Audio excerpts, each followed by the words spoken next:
Welcome back to Batman Arkham Knight. Today we're going to be taking a look at a section called Gotham City Stories. This is something you can unlock as you find various riddles throughout the city. Now in Arkham City, these kind of served as a bit of extra backstory and lore for what was going on in the world or even leading up to the story of the game you were playing. So I'm guessing that some of these will shed some light on some aspects of the backstory of the lore. So let's take a look, starting with Faithful Servant. Breakfast at Wayne Manor was served at 6 p.m.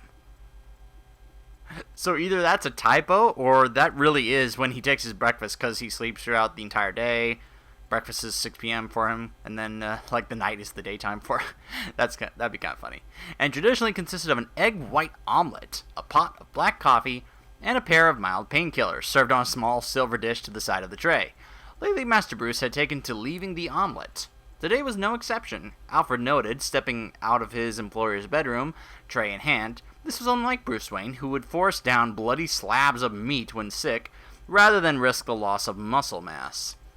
But Master Bruce hadn't been himself since the Joker died. Alfred expected some change naturally, but he had hoped his master might relax. Instead, Bruce had attacked Gotham's criminal population with renewed intensity. When Alfred questioned him, Bruce had explained the necessity of striking while the power vacuum remained. Eminently sensible, yet Bruce's urgency seemed like that of a man running out of time. Alfred found Bruce in the Batcave, of course, already suited, sending revised specifications to Lucius for the new Batmobile. "Sir," Alfred ventured, "given that we have no pressing leads this evening, and sundown is not for another 45 minutes, I thought I might tempt you with what remains of your breakfast." 42 minutes. Bruce kept his eyes on the back of your screen. Alfred paused for a moment, wondering what possibly could have driven the man he raised to keep secrets from him, for the first time in 30 years. "Very good, sir," Alfred said, before leaving the room. So he was even keeping that from Alfred. Oh, Bruce, so untrusting, even of Alfred. Wonder Tower. Hugo Strange followed Ra's al Ghul out onto Wonder Tower's viewing platform. Arkham City gleamed beneath them, a peaceful patchwork of neon and steel. "How is our mayor?" Ra's inquired, tightly gripping the railing to steady himself. "Playing his part," Strange observed. "People seem quite convinced. It will be morally repugnant to a few, but even they cannot deny the impulse." Ra's closed his eyes. "To wipe the slate clean." Strange had noticed the subtle glitches in his master's behavior. The professor had conducted enough experiments to recognize the symptoms of mental trauma, as well as when a patient was trying to mask its effects. "I wish you would allow me access to the source of your power," Strange said benignly. "I could help. It is here, isn't it? In the base of this tower." Ra's laughed, and suddenly Strange couldn't breathe. "You think you see weakness?" Ra's squeezed. Strange felt his throat tightening, life ebbing away. "How wrong you are." Ra's released him, and Strange dropped to his knees, sucking in air. Ra's walked back to his place overlooking the city. "We will rid the Gotham of its vermin. Nothing can stop us." Strange massaged his neck. "You think you will stand by idly while we murder thousands?" "Batman won't," Ra's replied. "But Bruce Wayne won't have any choice." I don't know why he thought that, but clearly it didn't work. Guardian Angel. To find Batman, find the injustice. "Please, God, don't hurt me." The man in the suit backed away, tossing his wallet under the ground. His attackers closed in. One of them scooped up the wallet and fingered the notes inside. "Jackpot!" The other cracked his knuckles and threw a punch, dropping the suit to his knees, holding his broken face. "Money won't save you, but he can." The ripple of taut fabric as a shadowy cape swooped down. He'll go for the sweep. The thug was busy counting when Batman took his legs. The wallet spun into the air as the sound of his skull cracking pinballed around the alleyway. The other thug turned and charged. His style has changed, less elaborate. Batman threw his arm into the swinging hook, popping the shoulder joint. Strike the vulnerable areas. End it fast. His fist slammed the thug's tattooed solar plexus, stopping his body like a bolt of electricity. The longer the fight, the more it hurts him. Batman stood over the unconscious men, head tilted back, eyes shut, breathing hard. How can he leave them? They don't deserve to live. Azrael looked down from the rooftop. He'd studied Batman for long enough. He knew what Gotham needed. Divine justice. Huh. Little glimpse of Azrael following Batman. Homecoming. This is an interesting one. 254 days, 17 hours and 9 minutes. It seemed like a lifetime, yet still he hungered. Every waking moment a test of will. He'd never truly be free from the cravings, but at least now he'd found a means to channel all that pain into something productive, something worthwhile. He'd returned to Santa Prisca, broken and desperate, still reeling from his run-in with Batman in Arkham City. He was searching for solace, a fresh start, a means of making the nightmares stop. When he arrived in the slums of his homeland and found a young boy bleeding out from a gunshot wound in the street, mother wailing by his side, Bane realized what had really drawn him back here. Beneath the veneer of luxury resorts and spas, Santa Prisca was a hotbed of corruption, ruled by vicious cartels, drug lords amped up on venom, embroiled in a bloody turf war that had claimed countless innocent lives. Bane had started from the bottom and worked his way up. Now, as the sun bled out over the horizon, he admired the fruits of his labor. 12 severed heads lined up on the beach in various states of decay, the 12 most powerful drug lords on the island. His work was almost done. Just one target remained, Peña Dura, the stone fortress in which he'd been born, raised, and forever corrupted. It was time to tear it all down. So you notice there on the right, a crate with Bane's gear in it, the mask, the Venom gear. That's what I found, and apparently that's why Bane was not in this game, because he took off for his homeland of Santa Prisca, and he pretty much just became a vigilante on his own. It's kind of like the Red Hood, where he's literally going around killing all of the drug lords in the turf war that's killing innocent people on his island home. So that's what Bane's doing now. Interesting. The Trap. 3 thugs, 1 hostage, easy. First, the guy with the gun. Barbara dropped behind the nearest of Joker's goons, crouched, and launched herself back up. One escrima stick in the back of the knee to drop him. The other met the back of his skull on the way down. Next, the guy with the knife. He'd had a knife anyway. He had a broken wrist now, a wrist she caught between both her sticks and snapped when he lunged at her. She let the arm drop and swung her weapons back and over her shoulders, onto his head. The sad clown makeup looked perfect as he fell to the floor. And now the mop-up. She dropped and swung a sweeping kick to meet the last thug as he charged her, sending him barreling into a wall. Easy. The hostage was crying, curled fetal with his back to her from the corner of the room. Odd for a police officer in Gotham. They've usually seen worse. It's okay, Barbara took a step towards him. It's me, Batgirl. The sobbing got worse, louder, hysterical. And then Barbara froze. He wasn't crying at all. "What's wrong?" the officer crooned. "Are you going to rescue me?" Not exactly. Barbara's eyes scanned for exits. Her feet took a fighting stance. "Well then," said Joker, twisting round to face her until he was lounging in a blood-stained police officer's uniform on his side. "Why don't you rescue Commissioner Gordon instead?" And that, of course, has to do with the things that led up to him paralyzing her, as we saw in the main game. So, resolutions. January 1st. Happy New Year, diary. I feel melancholy. The old dates hold no magic anymore. My New Year's resolution is to find new occasions to celebrate. January 21st. I feel reborn. Today I celebrated National Hugging Day for the first time. I went to Elliott Memorial Hospital, covered myself in infected blood, and visited the children's ward. Oh gosh. Calendar Man killed kids in a hospital? This guy is sick. February 2nd. Happy Groundhog Day. My new house guests and I are going to watch the stream from Punxsutawney together. What? If the rodent predicts an early spring, I'll let my new friend go. But if the groundhog retreats to his burrow, I'll bury my guest alive. June 5th. World Environment Day.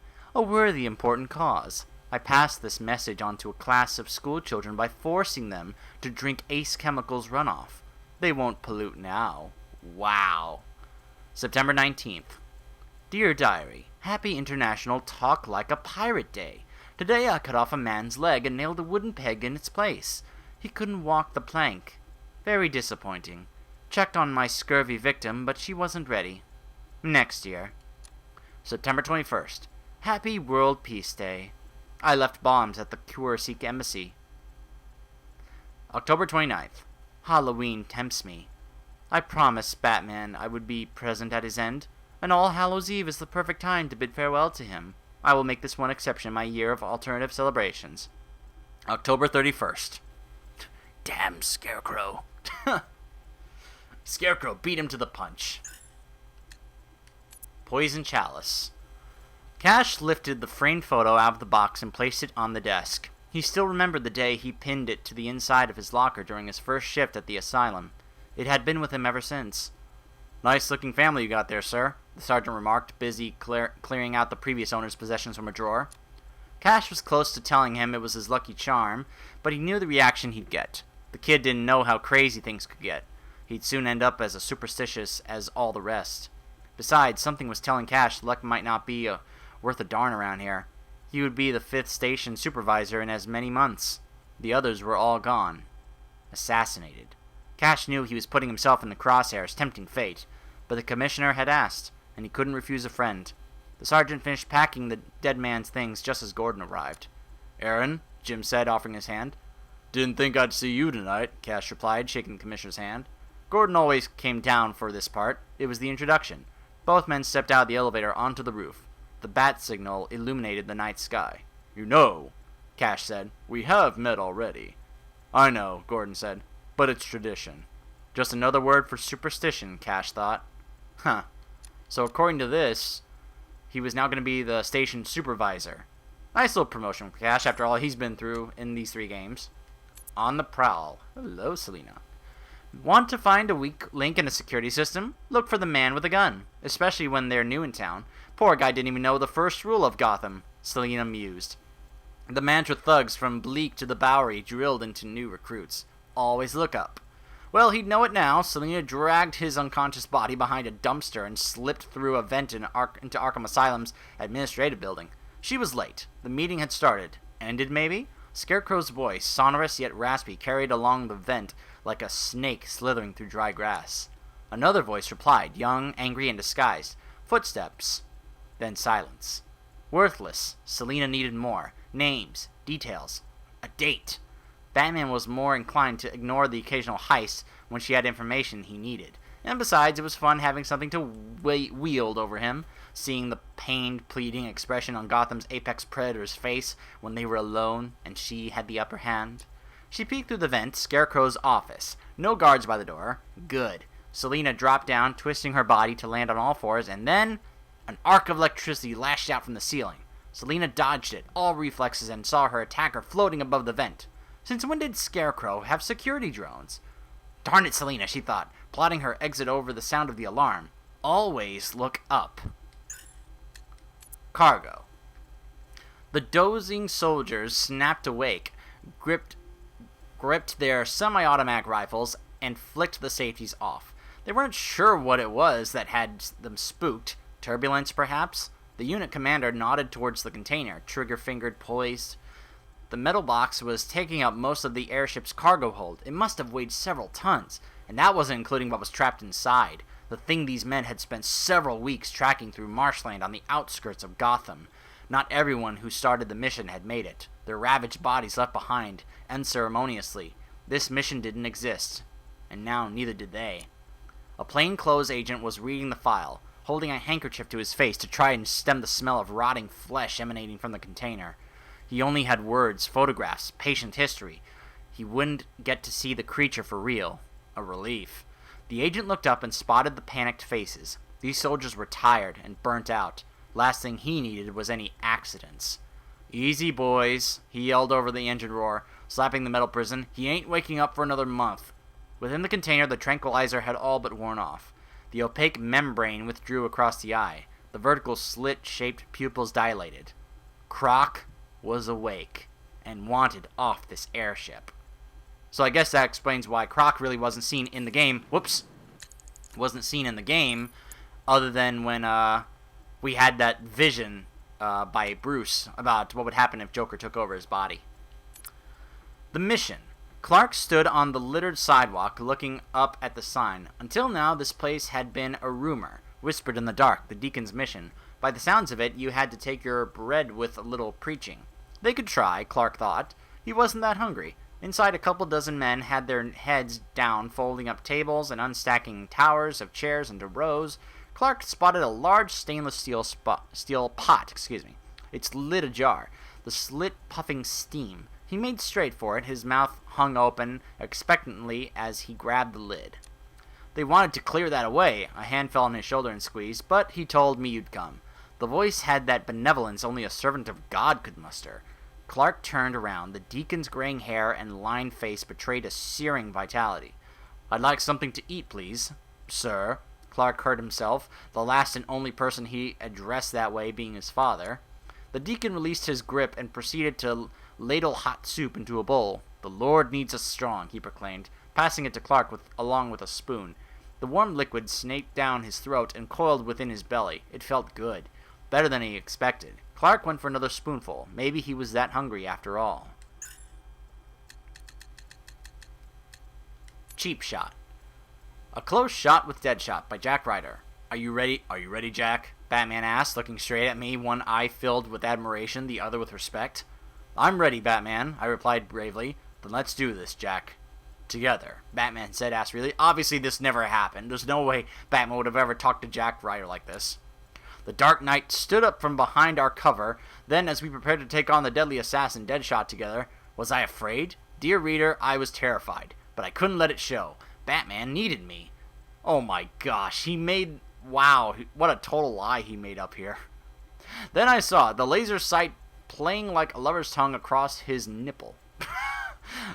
Wait, he didn't have bat nipples in this. That was those movies, not this game. "Batman, no!" I shouted dramatically. I dived forward, then knocking the Caped Crusader to the ground as the bullet whizzed past my ear.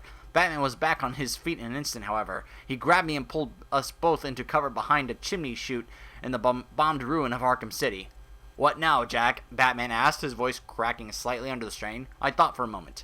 "You need to hide behind cover whenever he's looking our direction, Batman," I explained patiently, and then tried to reach the vent under the helipad. Batman looked at the distance between him and the sharpshooter marksman. "You can do it, Batman," I said reassuringly. "I know you can." Wow.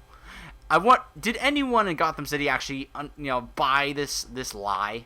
Did they actually buy this story as truth? I hope not. Contingency. Slade pushed the hunting knife along with the whetstone, the smooth scrape of steel underscoring the live combat feed. The last Cobra went offline with a burst of radio interference. Slade shook his head. "Darn amateurs." A surveillance drone was circling above Bleak Island, relaying the battle below. The Knight was protecting the cloudburst and failing. Batman had just taken apart his support. Now it was just the two of them left. Slade glanced at the monitor, their heat signatures stalking each other through the city streets. He ran his thumb along the blade. Still dull. This was torture, forced to watch from a mobile command center. The Ace Chemical siege, the occupation, everything. Batman had taken on an entire army and was winning. Slade didn't belong here observing. It was like watching someone play a video game badly, itching to pick up the controller. I know that feeling. Contingency wasn't his style. He was better than that, but Scarecrow knew just how to sell it. He promised the soldier an end to those nightmares, the fear that made his hands tremble. "Revenge, that is what you seek, and I can give it to you." The Knight's tank took a strike, systems critical. A plume of white static erupted on the screen. No one was making it out of that thing alive. Seconds later, the radio crackled. "It is time," Scarecrow announced. "Batman is yours." Slade tested the blade. It was sharp enough now. And then we led to a tank battle where there was no sword or fist fighting at all. Burr notice. Linz took a generous swig from his hip flask, then pushed through the heavy oak doors into Tommaso Panessa's office. Panessa, or how you pronounce it. "Garfield, have a seat." His boss's plump red face and expanded waistline betrayed the fact that he was bankrupt, financially as well as morally. Linz shrunk into a chair as Panessa dispensed with small talk, then began to justify the unceremonious firing of this lowly FX artist. Despite critical acclaim, the Inferno had recovered less than a quarter of its inflated budget in the 6 months since its release. Such a high-profile failure, combined with increased attention from the IRS, meant that laundering millions of dollars of mob money through Panessa Studios was no longer a viable business plan. "I always liked you, Linz," he said, like a veterinarian comforting an animal before pushing the plunger on a lethal injection. "But the industry is different now. As a studio, we need to adapt or perish. And that means making some tough decisions." Garfield declined the proffered cigar with a wave of his hand. He felt sick watching the greasy old jerk wrap his lips around a wad of dried leaves that cost 3 times his monthly salary. "I'm sure a man of your intelligence knew this day would come, Garfield. I'm sure you've prepared for every eventuality." Linz was prepared, all right. He struck a match off the solid oak table and held it up to light the man's cigar. He met his boss's gaze for the last time, then expelled a mouthful of nitroglycerin through the dancing flame. Wow. Frozen out. So I guess that helps tell the story of Firefly. Wrapped in cold, Nora slumbered. Deep in slumber, Nora dreamed. She dreamt of Victor, of the man he was, and of the man she knew he'd become. She heard him sometimes, his new metallic voice piercing through the frozen veil of her sleep like an ice pick. She heard his curses, his muttered threats, and when whatever new therapy he was working on failed, when cells diffused to divide and line up like soldiers on parade, when carefully authored mutations lay stubbornly dormant in unresponsive genes, she heard his harsh anguish screams. It had been gradual, this thawing of her consciousness back into something alive, something that flowed thickly, liquidly, from dream to memory and could even snatch in traces of the outside world. She was trapped, imprisoned in frozen flesh, but not afraid. Fear seemed impossible for her cooled brain, but there was a kind of freedom in this new existence, freedom from Huntington's racked body she'd left behind. "This will work, Nora. This will work." Victor talked to her most days, worked through scientific problems as if she was his lab assistant, professed his love, reminisced about the early months of their marriage. But the memories were distant now. Nora knew. The details became vaguer every time. She wasn't just a frozen body, Nora had long realized. She was an idealized memory, frozen in time. Was this love? Victor said he could save her, but every second's passing drew them further apart. No, Nora remembered love. Love was warm. So that's interesting. Saying that Nora is actually conscious while being frozen and is aware of what's going on. That's interesting. Fallout. "Your Honor," Gordon shouted, "the man's insane! For the last time, Commissioner, we are not here to discuss the prisoner's state of mind." Judge Wessel looked across at Gordon from a parole board panel, a look Jim had seen dozens of times this morning.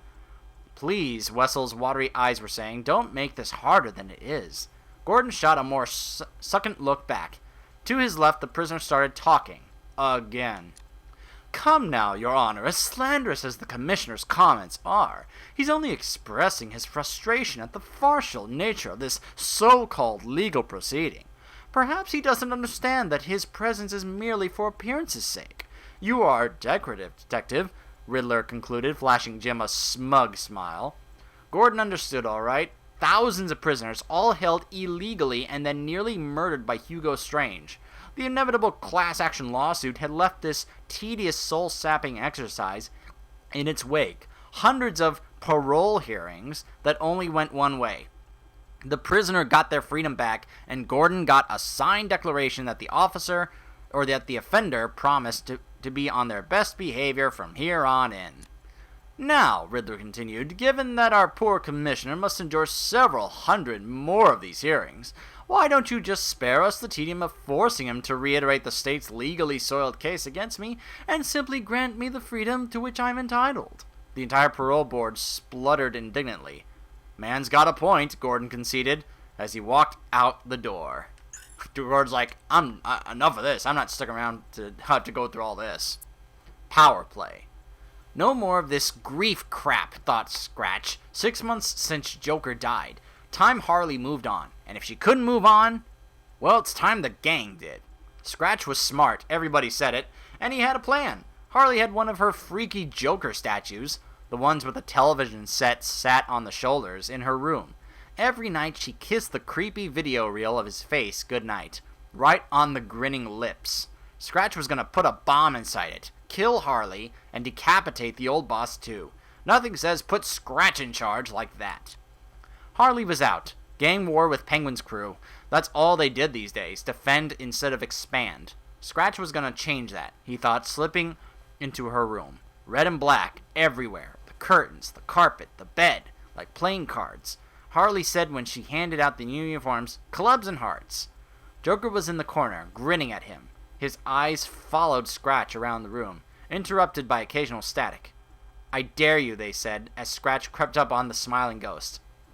Sorry, boss, he said, taking out the screwdriver and small explosive charge, but I've got to do this. For the gang. Bad idea, Scratchy, Joker replied. Scratch froze, terrified. Bad idea, Scratchy, Joker said, same intonation as before. Bad idea, Scratchy. Scratch relaxed. She'd cut it together, made it out of old tapes. But that meant the skull-cracking impact of Harley's baseball bat cut off the thought. She knew he was going to do that. Oh, Harley. Keep your friends close. Master Bruce, you have a visitor. Bruce looked up from his position, curled in a fetal ball on the window ledge. He'd had plenty of visitors since the death of his parents.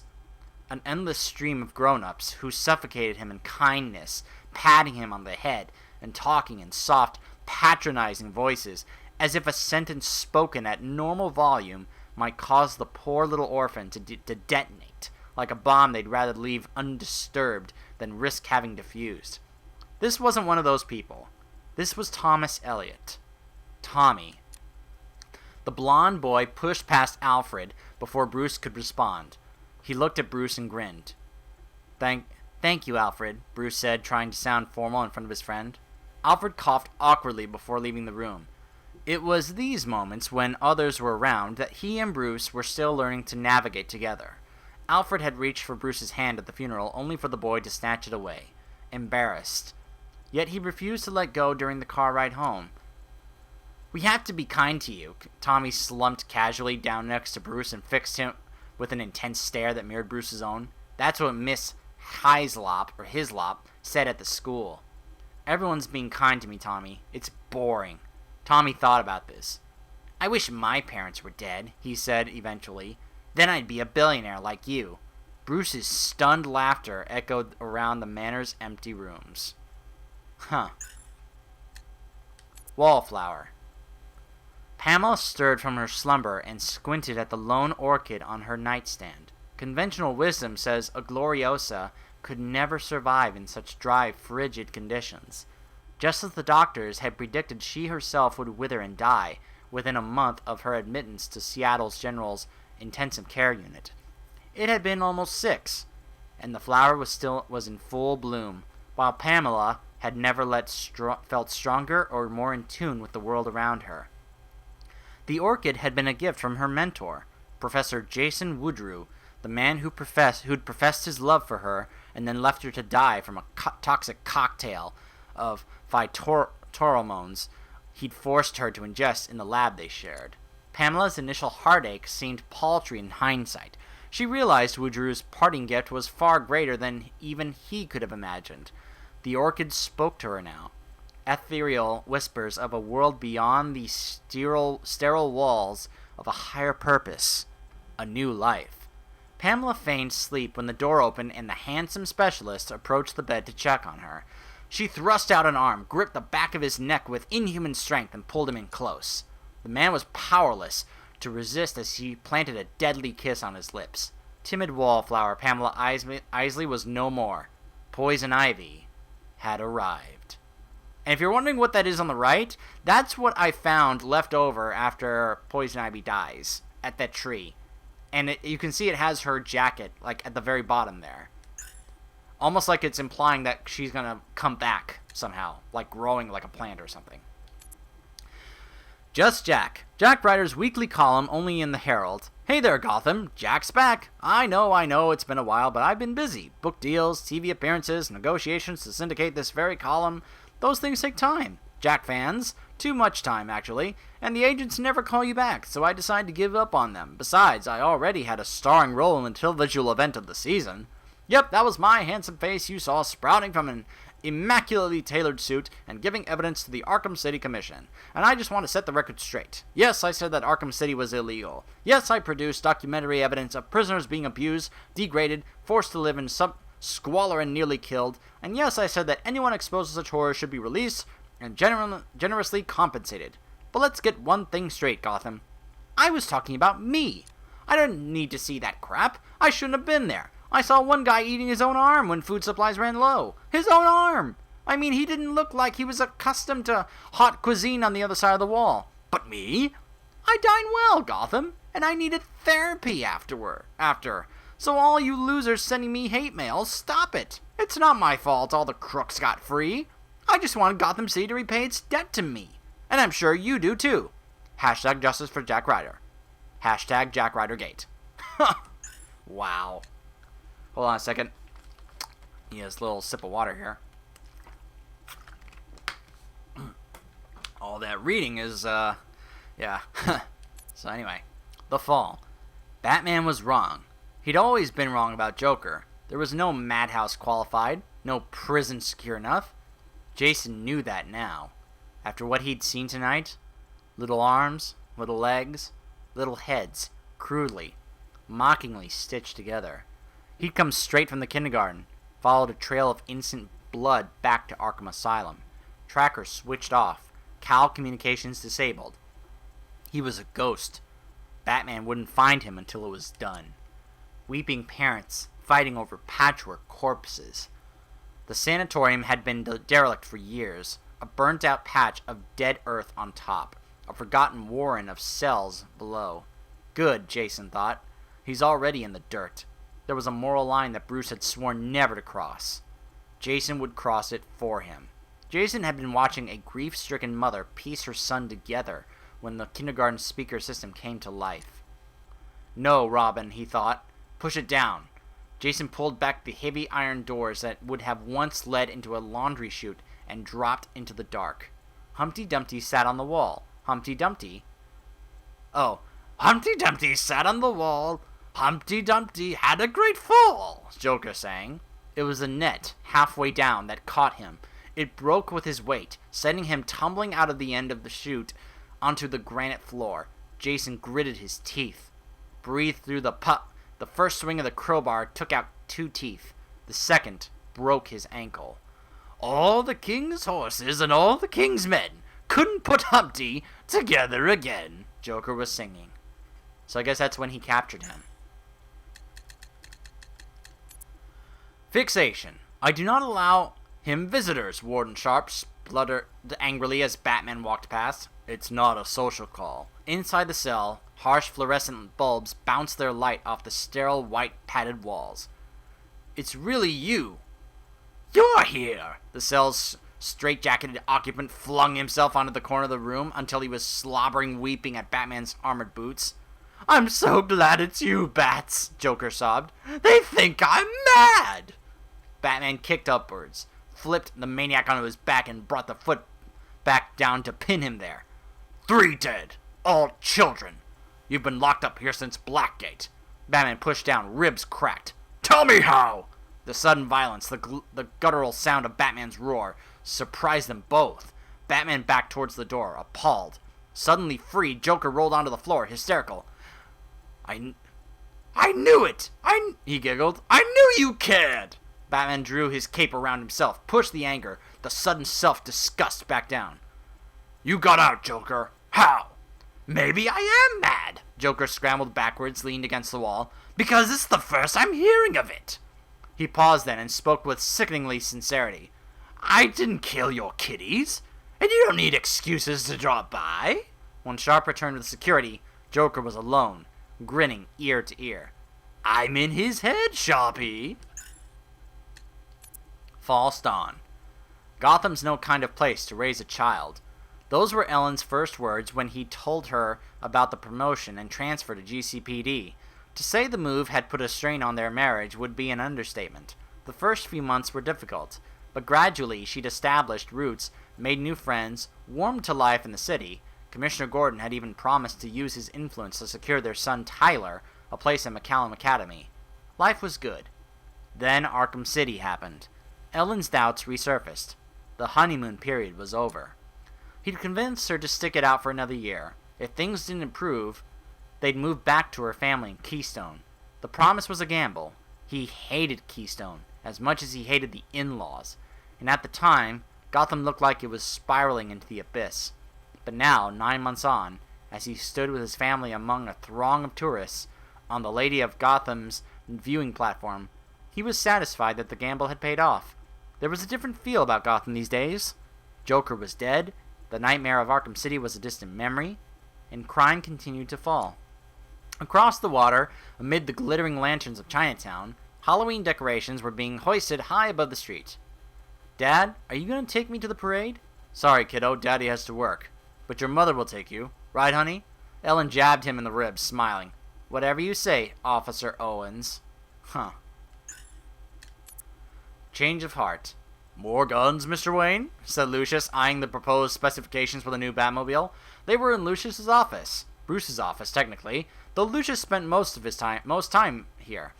Bruce had turned up dutifully for the biannual department heads meeting at Wayne Tech. Lucius had watched Bruce work the room, smiling and shaking the hands of senior technicians, biochemists, engineers, software security experts, making just enough informed conversation with Lucius's chief systems engineer to impress yet not shock her. And then he and Bruce had retired here. Lucius doubted anyone else had noticed Wayne favoring his right leg as it recovered from whatever he'd subjected to it the night before.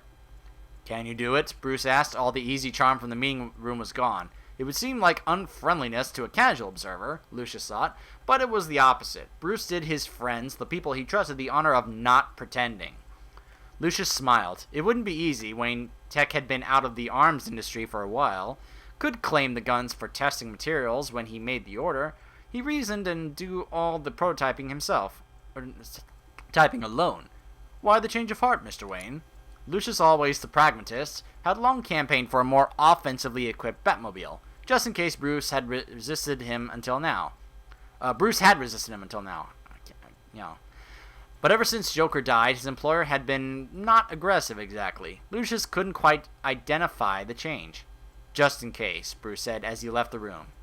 "So at least that explains why the Batmobile had those weapons on them, even though everyone keeps complaining about it." Just ridiculous. Down the rabbit hole. The shears chipped and rusted blades squeaked open, narrowly missing the neck as they collected a soft clump of blonde hair. There, pretty. Don't move an inch. These bolted daggers smite more than a pinch." In return, a whimper stifled beneath thick duct tape. Hatter's grubby fingers gripped and squirmed around the cutter's oversized ears, one in each hand, squinting, his tongue curled up in concentration.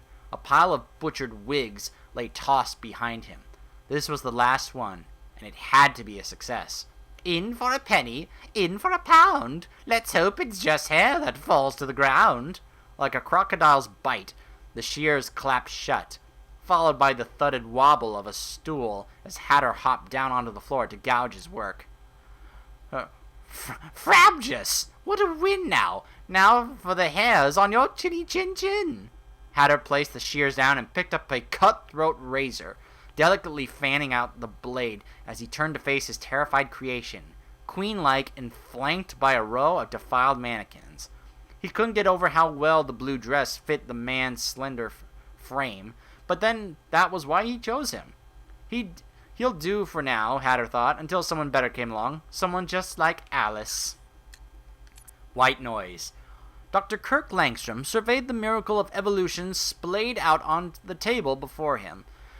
Desmodus rotundus, the common vampire bat, it was perhaps the most magnificent creature he'd ever studied up close, aside from Francine, of course. Langstrom dialed up the volume on the sound system and shut his eyes, letting Bram's Third Symphony swell in his ears. The music conjured memories of happier times with his beautiful wife, before his diagnosis, before the rot set in. The tinnitus had been subtle at first, like the low hum of a refrigerator in another room, a mildly irritating whine he couldn't quite place yet couldn't quite ignore. As the weeks wore on, the noise grew overwhelming until Kirk could hear nothing else unless he concentrated hard enough. The doctor's words, however, had been loud and clear. Kirk's affliction was rare, chronic, and irreversible. The thought of never enjoying his favorite symphonies again was agonizing. But it was Francine's voice he would miss the most. The subtle inflection she adopted when she teased him, and the way she laughed, as though the little girl inside her had never grown up. Kirk wasn't prepared to let all that go without a fight. He was a man of science, for goodness sake, and science would find a way. The answer, Kirk knew, was staring up at him from the dissection table. Legacy. Bruce gripped his father's hand as the elevator rocketed skyward. Confined spaces still made him anxious, but his father provided comfort, just as he did on all those nights Bruce would wake screaming, paralyzed by fear, reliving the moment he'd found himself trapped inside the dank, bat-infested cave beneath the grounds of the manor. He breathed a sigh of relief when the elevator finally slowed to a halt, and the doors opened into Thomas Wayne's plush new office at the summit of Wayne Tower. "Take a look, son," his father said, leading Bruce to the vast windows overlooking Gotham's smog-shrouded skyline. The boy pressed his palms against the cold glass and felt a dizzying rush as he gazed down at the miniature city below. "Gotham's been good to us, Bruce, and we have a responsibility to give something back.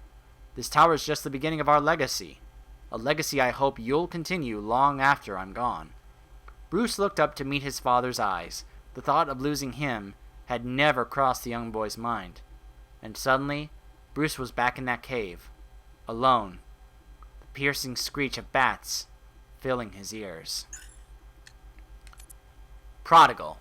Nightwing grappled to the warehouse roof and secreted himself in darkness. He chased the truck here on foot and was using a technique Bruce had taught him to control his breathing. A plume of steaming breath could easily give away his position to the guards by the skylight. Not that they sounded very observant. "I hate this stinking place. Give me Gotham any day," the first thug said. "Yeah, the sooner we get back there, the better," his buddy replied. Nightwing was well aware of his adopted city's shortcomings. He just didn't need to hear it from these goons. He considered taking them out, sneaking further inside. No, best do this clean. "Still, no way we could get away with something like that with Batman around.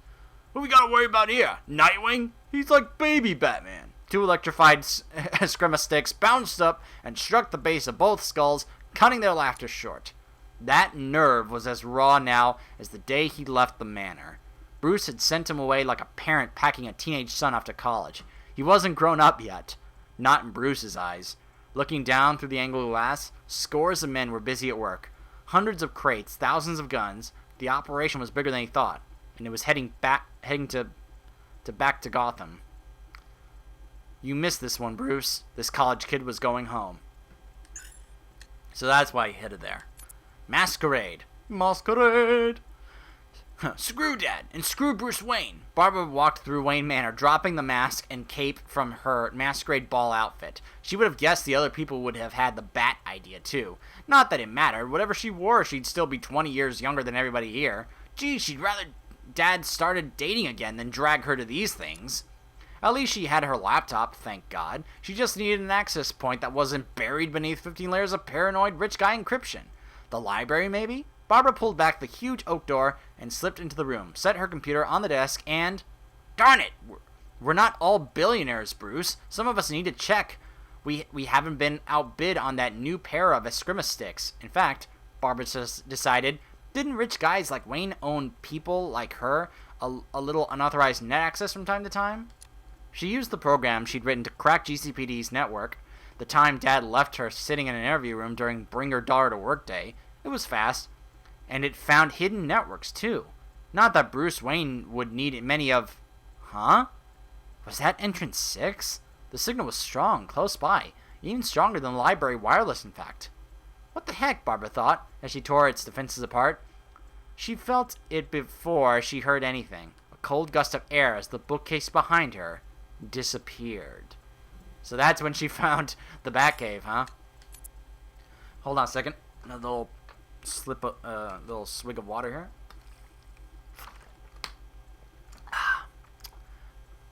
Payback. Penguin yelped as his foot broke through the sodden floorboard. Moments later, one of his bodyguards burst into the room brandishing a pistol. I heard a scream. He saw Penguin trying to extricate himself. Boss, what's wrong?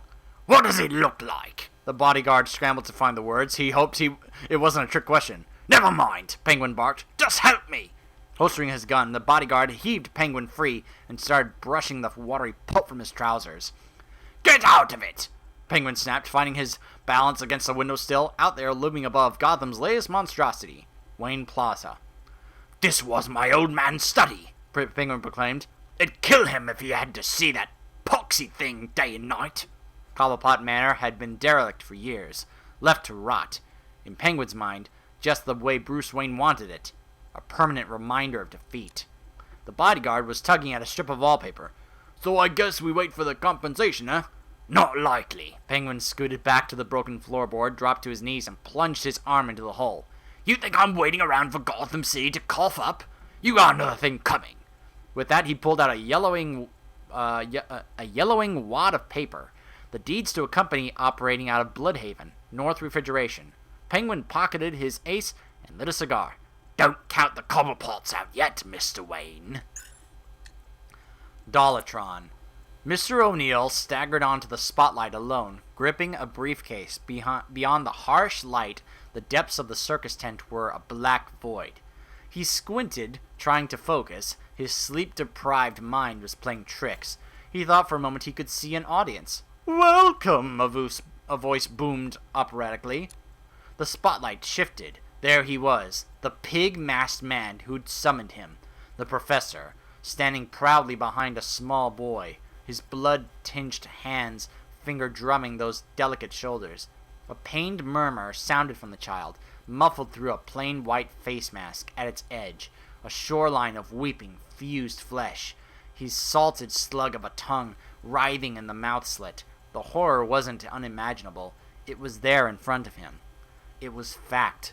Just as he was a parent, and this was his son, butchered and transformed. O'Neill's stomach imploded and bent him double, retching onto the stew-bedded ground. Daddy Man is upset, whined the professor. Daddy Man not pleased with our work. He loosed a terrifying squeal. The young boy moaned like a busted instrument. I've got money. O'Neill wiped the bile from his mouth, then popped the briefcase and threw it on the ground, wads of green packed tight. Give me my son, please. The professor shook his head. Not your son now, my Dollatron. Before O'Neill could fathom the meaning of that word, something caught his eye. There in the void, they were being watched. Faces shuffled closer. Plain white masks. Dozens of them. Encircled. Sons. Mothers. Fathers. Once like him. Yikes.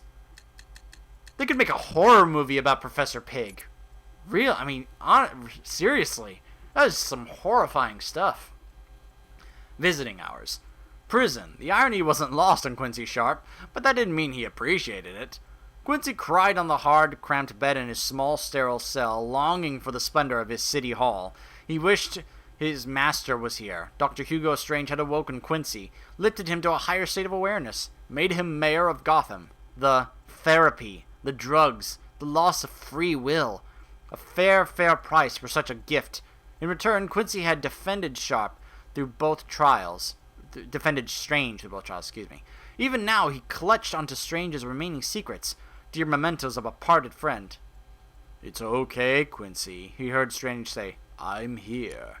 Hugo? Quincy asked, wiping his tears on the cheap Arkham City jumpsuit the guards made him wear. There he was, Dr. Hugo Strange, with his radiant white lab coat and paternal smile. Quincy, my servant, my friend, Hugo said. We don't have much time. Quincy was crying again with joy. Oh, how, master? How did you... Psychology, Quincy. Science. I'm a being of suggestion, etched into your subconscious by my living self. The therapy, Quincy realized, the hypnosis, the drugs. Stay with me, master, please. Quincy tried to grab a hold of a phantom hand. I cannot, Strange said, looking benevolently down at Quincy, stroking his hair with a touch of the prisoner couldn't feel. But there is one last service you can perform for me. Anything, Hugo, please. First, remove the sheet from your bed, Quincy, and tie it to the light fixture on the ceiling. Wow. So Quincy Sharp committed suicide in his cell. Oh, wow, that's dark. The demon's head. The messenger dropped down onto the puddled street and stayed crouched in shadow, her hand resting on the hilt of a katana. Caution was innate, trained into every sinew and fiber of her body.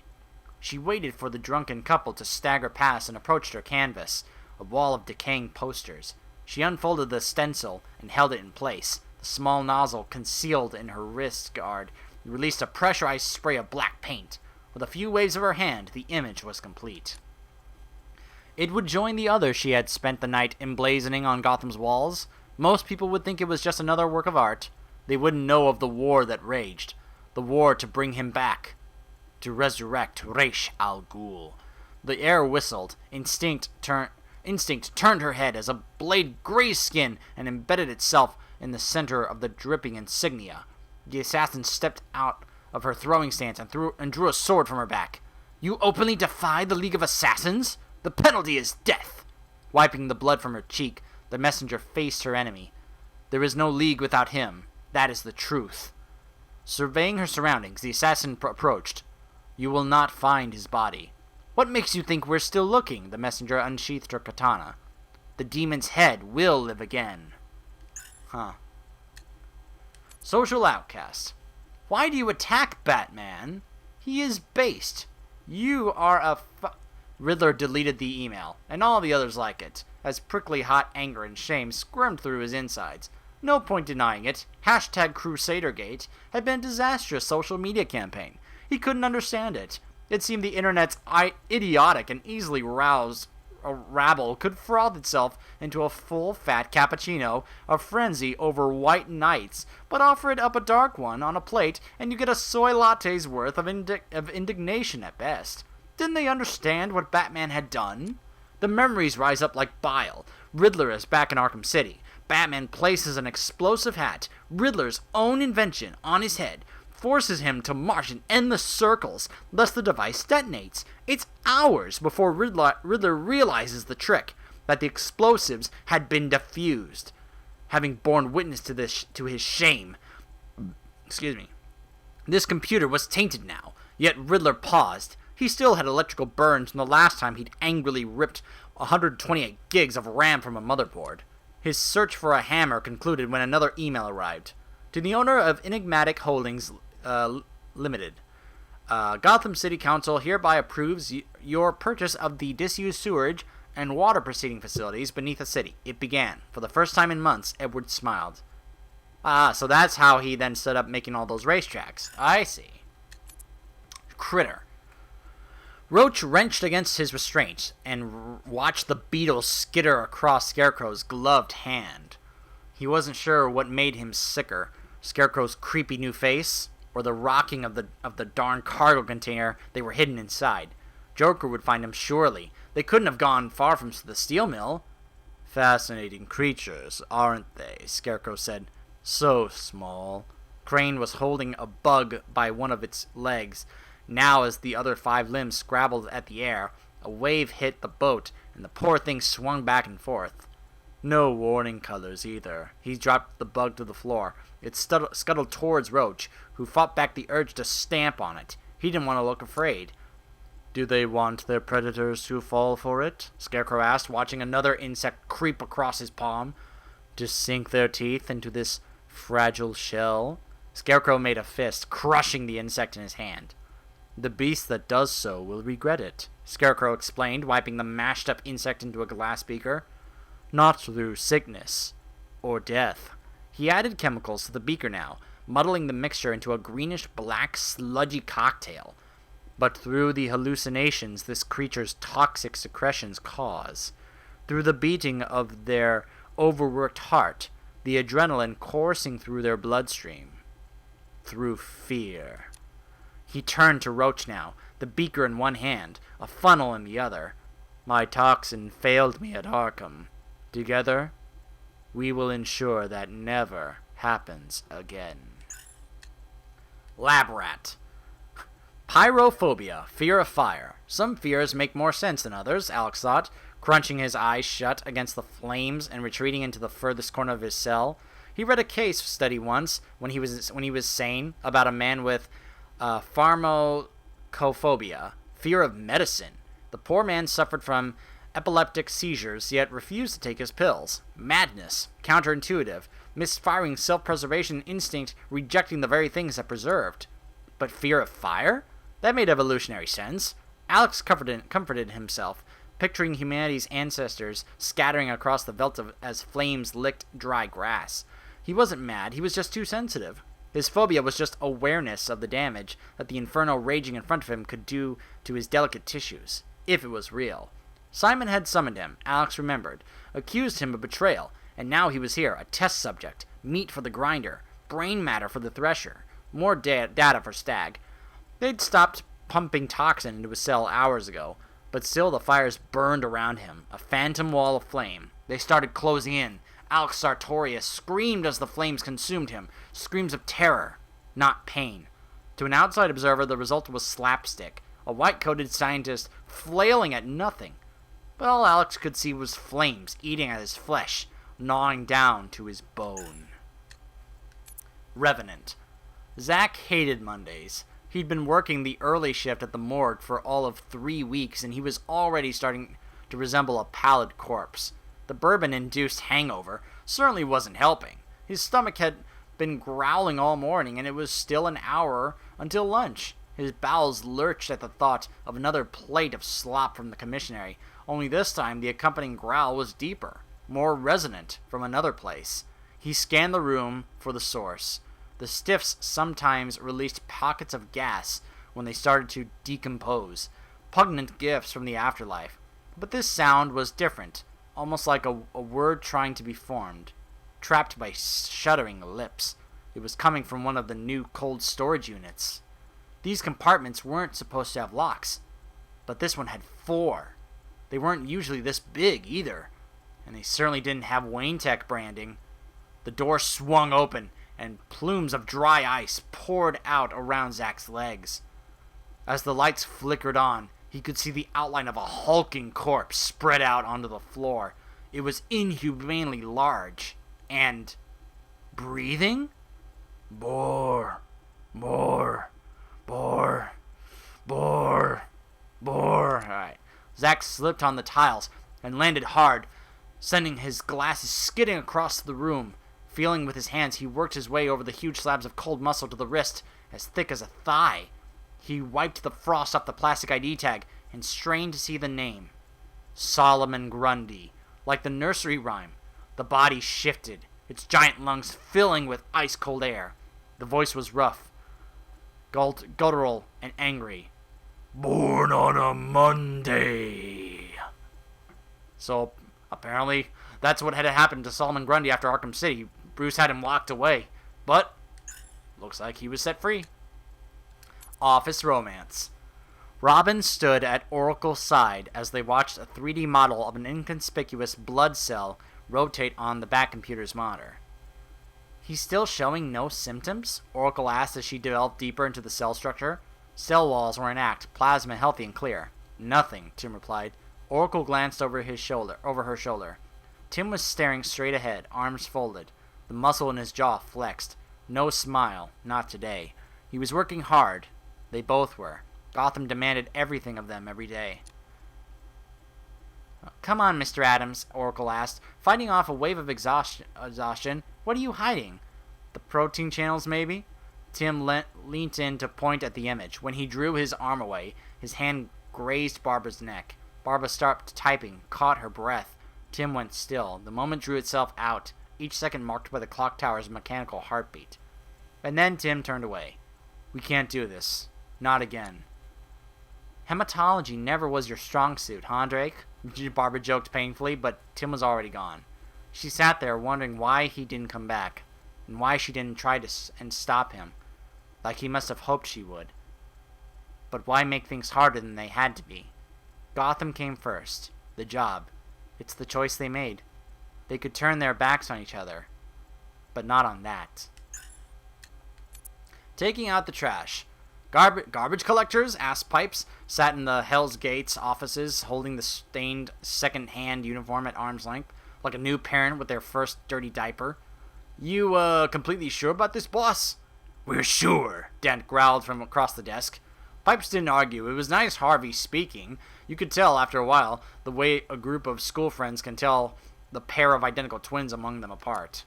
It's not about the voice, not always. It's about the face. Which eye swings around faster to look at you? Which side of the mouth, the lantern jaw, or the charred, twisted lips? The smile plays across first. We need a front for the bank job, and you owe us.